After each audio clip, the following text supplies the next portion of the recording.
നടക്കാൻ പാടില്ലാത്തൊരു സംഭവം കഴിഞ്ഞ ദിവസം ഡൽഹി എയർപോർട്ടിൽ നടന്നത് യാത്രക്കാരായ നമ്മളെല്ലാം മനസ്സാന്നിധ്യത്തോടുകൂടി മനസ്സിലാക്കേണ്ട വിഷയമാണ്.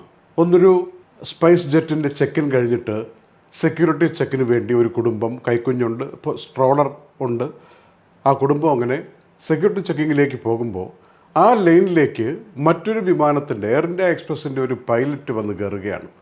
അപ്പോൾ പാസഞ്ചർ ഫാമിലി ഒരു വശത്ത്, അതിൻ്റെ ഇടയിലൂടെ മറ്റൊരു വിമാനത്തിൻ്റെ പൈലറ്റും വരുന്നു.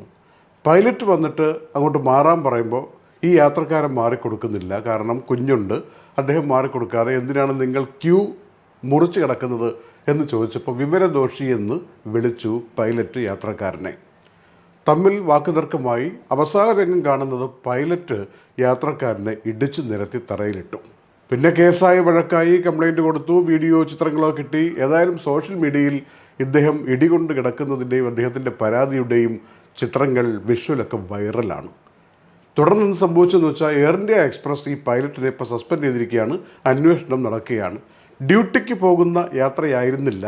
ഇനി അങ്ങനെ യാത്രയ്ക്ക് പോയാലും ഒരു യാത്രക്കാരനെ ഇടിച്ചിട്ടുകൊണ്ട് പോകാൻ നിയമം അനുവദിക്കുന്നില്ല. ഞങ്ങൾ പറയാൻ ഉദ്ദേശിക്കുന്നത്, നമ്മൾ പ്രവാസികൾ എപ്പോഴും എയർപോർട്ടുകൾ എല്ലാ വിധത്തിലും ഉപയോഗിക്കുന്നു. ഒരുപാട് ടെൻഷനുമായിട്ട് പോകുന്നവരാണ് പലപ്പോഴും.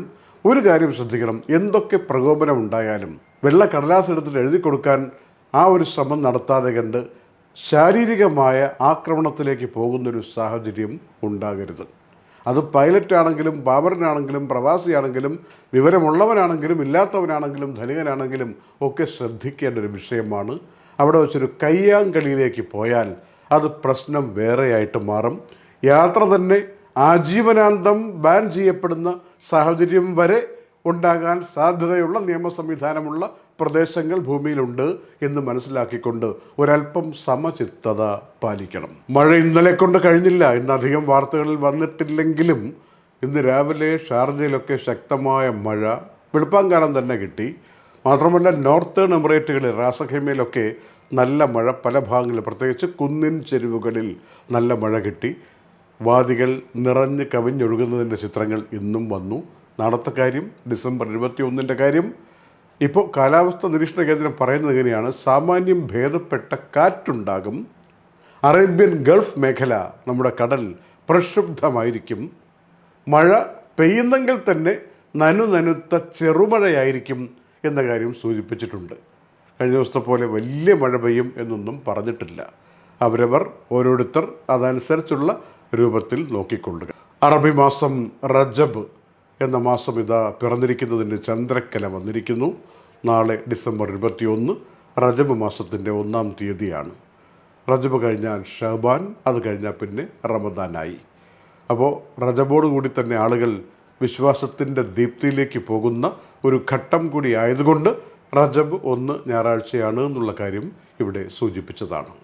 98 വർഷമായി നിലകൊള്ളുന്ന മലയാള സിനിമയുടെ അവിഭാജ്യ ഘടകങ്ങളിലൊന്ന് എന്ന് പേരുകേട്ട രീതിയിൽ വിസ്മയ ജീവിതം തീർത്ത് 69-ാം വയസ്സിൽ നടൻ, സംവിധായകൻ, എഴുത്തുകാരൻ, ഒരു സാമൂഹിക പരിഷ്കർത്താവിൻ്റെ വേഷത്തിൽ നിന്ന നമ്മുടെ പ്രിയപ്പെട്ട ശ്രീനിവാസൻ ഇന്ന് രാവിലെ വിട പറഞ്ഞിരിക്കുന്നു.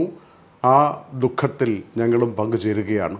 ദുബായ് വാർത്തയുടെ മാതൃസ്ഥാപനമായ ഏഷ്യ വിഷൻ എല്ലാ വർഷവും നടത്തുന്ന മൂവി അവാർഡ്സ്, അതിൽ പല പ്രാവശ്യം അദ്ദേഹം പുരസ്കാര ജേതാവായി വരികയും നല്ല ഇമ്പമുള്ള പ്രസംഗങ്ങൾ അവതരിപ്പിക്കുകയും എല്ലാവരെയും ചിന്തിപ്പിച്ചും ചിരിപ്പിച്ചും കടന്നു പോവുകയും ചെയ്തതാണ്.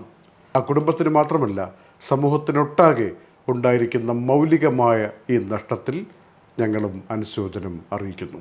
Night updates supported by Hashim Hypermarket, Kalyan Jewellers, Lulu, Partha Signature, Abu Shagara Sharjah, White House Advocates and Legal Consultants, Tasi Gold and Diamonds, eLessons.net, Explore Education, Kisa Floor Mills, Best Express Cargo, Travel and Movers, Fira Foods, Gold Star Rent-A-Car, Al Usud Cargo, Areen Group of Companies, Ayurmana Ayurveda and